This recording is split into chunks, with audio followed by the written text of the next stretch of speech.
الرحمن الرحيم. قال الله تبارك وتعالى في كلامه المجيد: هل يستوي الذين يعلمون والذين لا يعلمون؟ صدق الله ورسوله. معزز سامعین کرام، عربی گرامر سلسلہ جاری دے، عالم جوڑے دلو کورس روان دے. امید دے مرگری با شوق سره گورئی او بعض مرگری ډیر یو مفیدہ خبره کوي، مشوره کوي، خبرداری را کوي. هغې سره مونږ ته د خپل چینل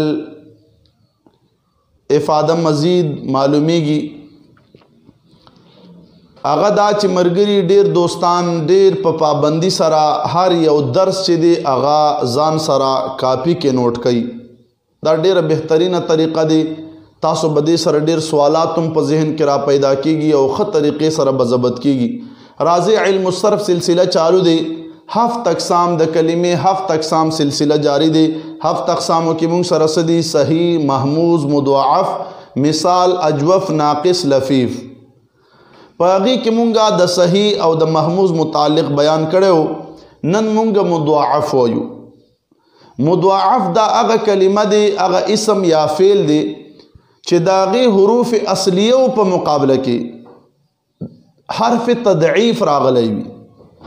گویا کې داسې وایو چې د هغې حروف اصلیو په مقابله کې 2 حروف د یو جنس نه راغلی وي، ډبل حروف د یو جنس راغلی وي، هغې ته مضاعف وایي.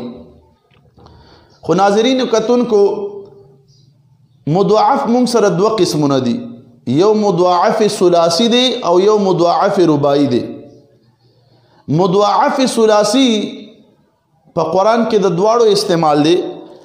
مضاعف ثلاثي دا هغې مضاعف ته وایي، هغې کلمې ته وایي، هغې اسم یا فعل ته وایي چې د هغې عین او لام کلمې په مقابله کې 2 حروف د یو جنس نه راغلي وي. لکه د هغې مثال ګورئ. مثال یې مونږ سره دی، مونږ وایو چې مد دا. اوس مد دا اصل کې څه شی دی؟ ماده دا بر وزن فعله. 2 دالونه راغلي دي عین او لام کلمې مقابله کې. بیا هغه مونږ خپل منځ کې ادغام کوو نو مد دته نه جوړ شي. دا مضاعف ثلاثي دی. مضاعف رباعي لږ په توجه واورئ، چونکې رباعي د 4 حروف به پکې وي او ډبل حروف په پکې راغلي وي. نو مضاعف رباعي به مونږ چاته وایو؟ مضاعف رباعي هغې اسم یا فعل ته وایي چې د فا او لام اولا یعنی لام اول، عین او لام ثانی یعنی لام دوم، د دې په مقابله کې با 2 حروف د یو جنس نه راغلي وي. یعنی څه مطلب؟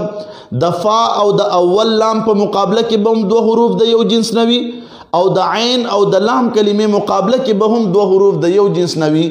دې ته مضاعف رباعي وایي. لکه د هغې مثال تاسو واورئ: دم دمه، دم دمه. اوس دم دمه کې تاسو ګورئ فا او لام اول په مقابله کې دالونه دي او عین او لام ثانی په مقابله کې لام دوم په مقابله کې میمونه دي. قلقله. دا د مضاعف رباعي بیان شو. راځئ چې وایټ بورډ طرف ته لاړ شو. اقسام سلسله جاری دی. صحیح او محموز شوي دي. نن مضاعف وایو. مضاعف چې دی دا هغې اسم یا فعل ته وایي چې د هغې حروف اصلیو په مقابله کې 2 حروف د یو جنس نه راغلي وي.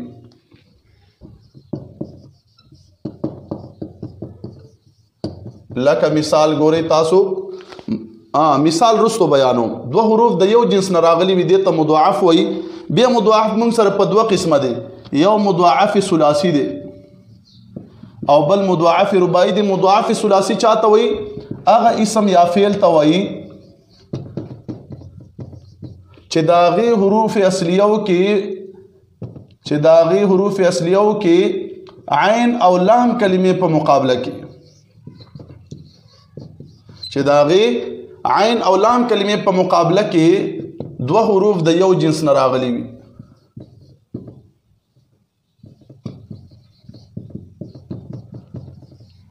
لکه مثال ګورئ تاسو مونږ سره دی مد ده. اوس مد د په اصل کې څه شی دی؟ مد ده دی. تاسو ګورئ بر وزن فعل وزن خامخا د کلمې وباسئ بیا به تاسو ته اصلیت پته لګي.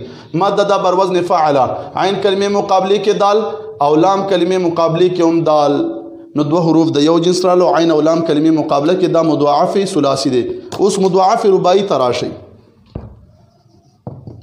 مضاعف رباعي باندې لږ ځان پوه کوئ، توجه کوئ. مضاعف رباعي دا هغې اسم یا فعل ته وایي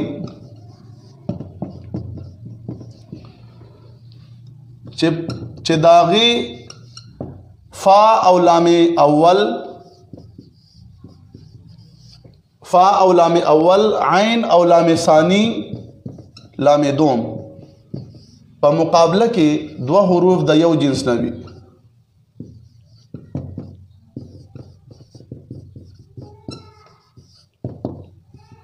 لکه مثال نه به تاسو ته واضح شي. دم دما، دم دما بر وزن فعلالا. اوس تاسو ګورئ فا او لام اول، فا په مقابله کې دال، لام اول دو لامونه دي په رباعي کې، لام اول په مقابله کې هم دال. عین او لام ثانی، عین او لام ثانی، عین په مقابله کې میم او لام ثانی په مقابله کې هم میما.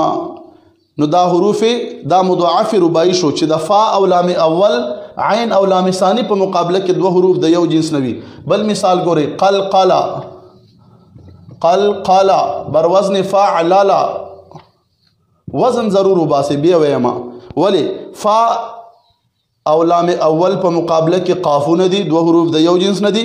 عین او لام ثانی په مقابله کې دوه لامونه دي د یو جنس نه دي. نو دا مضاعف رباعي شو. نوٹ کې ځان سره مخ کې شیر کوي. الله تعالی دې عمل کولو توفیق نصیب کړي.